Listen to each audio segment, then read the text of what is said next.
I'm Madison Brodsky, and today I get to talk to Nelly, who is responsible for over 21 million albums sold worldwide, topping the charts in rap, R&B, pop, and country. He recently appeared on ABC's Dancing with the Stars and will close out the year on Ryan Seacrest's New Year Rockin Eve. Hey Nelly, how are you doing? I'm good, how are you? Well, we have so much to discuss since you've been a busy man during quarantine, but let's start off with your newest track, Little Bit. Can you literally tell me a little bit about the day you started working on the track? Recorded the track back a little bit in the sense of I was in Nashville working on music on my upcoming EP called the Heartland EP, and you know I've been real cool with the boys for about about 7-8 years now with FGL, and you know we did the song Cruise before. We've been on a couple tours and did several events together, so you know they like family. It's real good dudes. Shout out to both of them, BK and Tyler. And it's just one of those situations where I was down there working, definitely had to get them on this project, and we just vibed out. It was just something, you know what I mean? It was one of those things that when you're a musician and y'all get together, y'all brainstorm and come up with certain things, and this was something that we rocked out to. It's so fun to see your playful side with the boys of Florida Georgia Line on the open of the record when they're like, ready for another one? So tell me about how y'all work together on a professional and personal level and why you wanted to invite them back into your creative space. I think it's just, I pretty much work well with anybody once you get a chance of understanding who they are, so to speak, and you get a chance to relax and be yourself, and they get a chance to be themselves.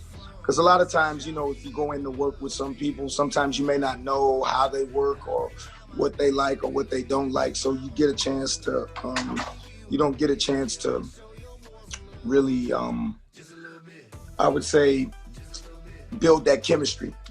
But with us being around each other outside of music so much and getting a chance to hang out, I think once we get back into the studio, it's so relaxed that our chemistry is pretty much locked in. So. Yeah. I was going to say, is that how you guys built the chemistry between you guys? Because that creative space is always such a vulnerable area. Yeah, I think it is. I think, you know, I don't know, it's kind of like, you know, if you play basketball together professionally, I think you build that rapport off the court. So when you step on the court, it's a different vibe. You know, it's not just your teammate, that's your man, that's your boy. You know what I'm saying? So it's a lot easier for y'all to kind of relate and give signals and vibe off of each other. And I think this is the same thing with this. So with this track, what was inspiring you guys as you wrote it? Because it's a really fun, interesting track. Yeah, you know, I think we generally enjoy having fun and enjoy the tempos and enjoy building, I think that moment in the music where everybody likes to come together and they appreciate it. And you know, we kind of did it with Cruise and we did it with Lil Bit. We've worked on some other joints before as well, but I think with this one, I think it was just the energy. I don't know how we get there. You know what I mean? Like, and I don't want to give up our secret either. So You want to give me your secrets? No, not what's in the stew. You know, when you're cooking, you don't tell what's all in there. All right, I'll have your secret recipe. I'll just enjoy it by my ear.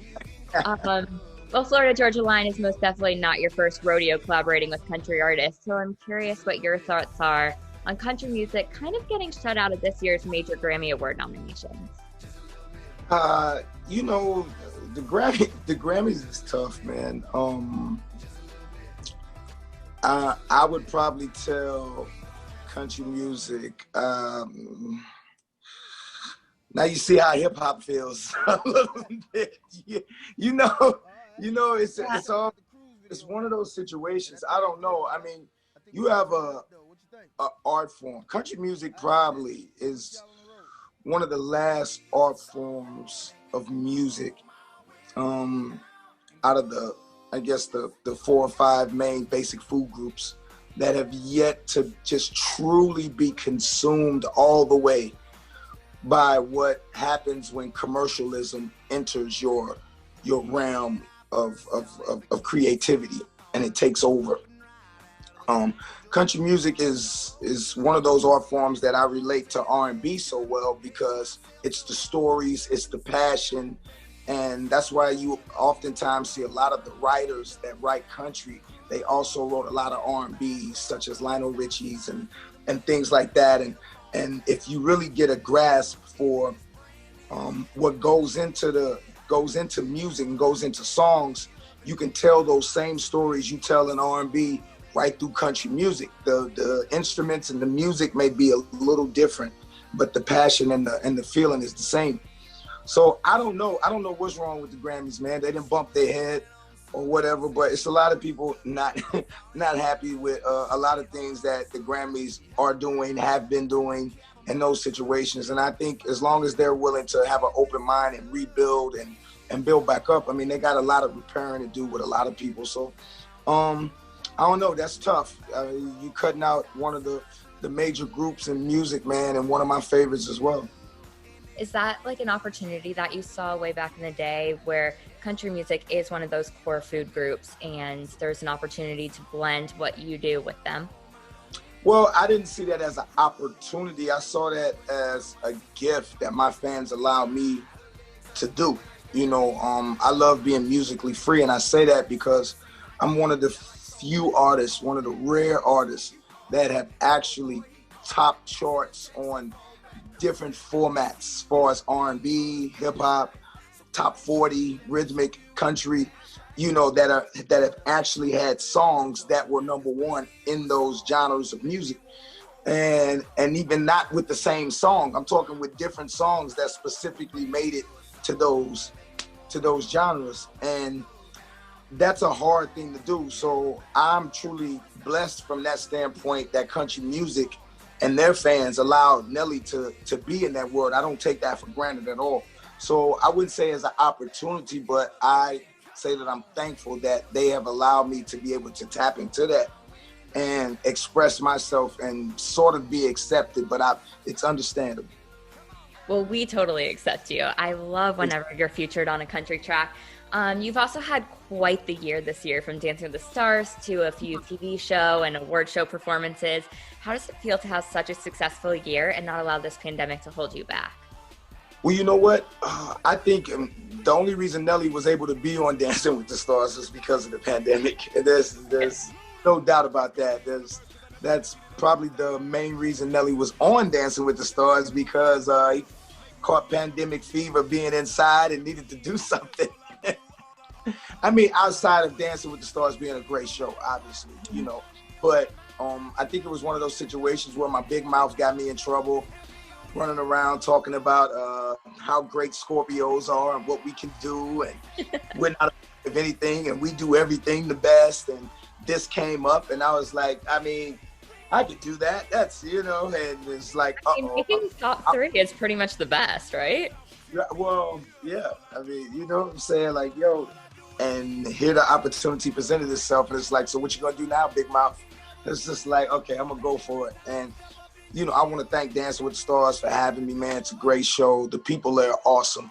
From, you know, in front of the camera, behind the camera, everybody that goes in to putting the show together, it's just an awesome experience. And yeah, it worked out, man. You know, I didn't know I would last so long, but I did. So it was cool. Well, not only are you talented, but you also have some pretty amazing fans. Speaking of which, let's talk about your New Year's Eve performance. I'm so excited. You're going to round out this wild year alongside Ryan Seacrest and Florida Georgia Line. Could you imagine it any other way?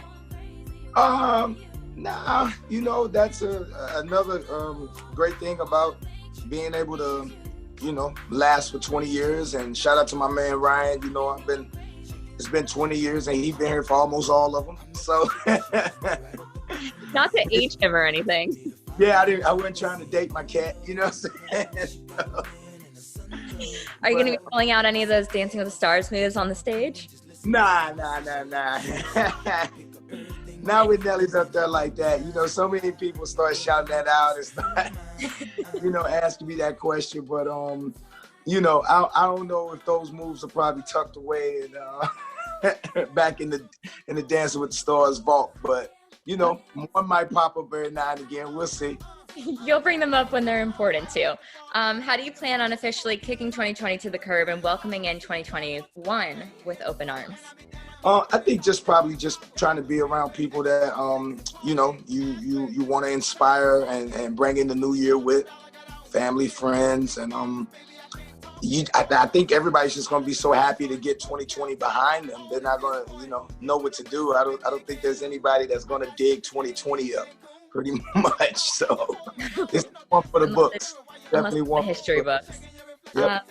All right, Nelly, the only way we can honor Country Grammar turning 20 is by playing a game named after the legendary album.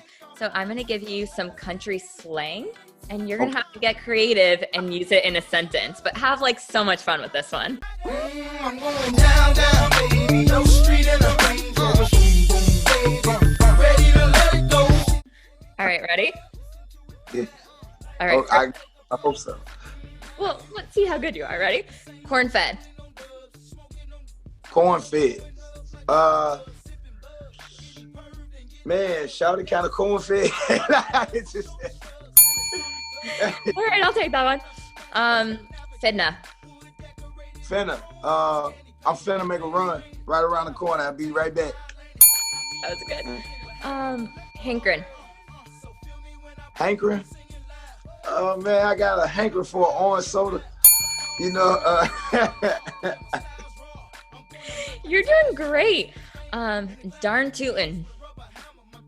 Yeah, you doing too. Nelly gonna blow. We gonna do our thing up on stage. Don't worry about it. And very last one, skedaddle. Oh, you know, you got the skedaddle. Get on about here.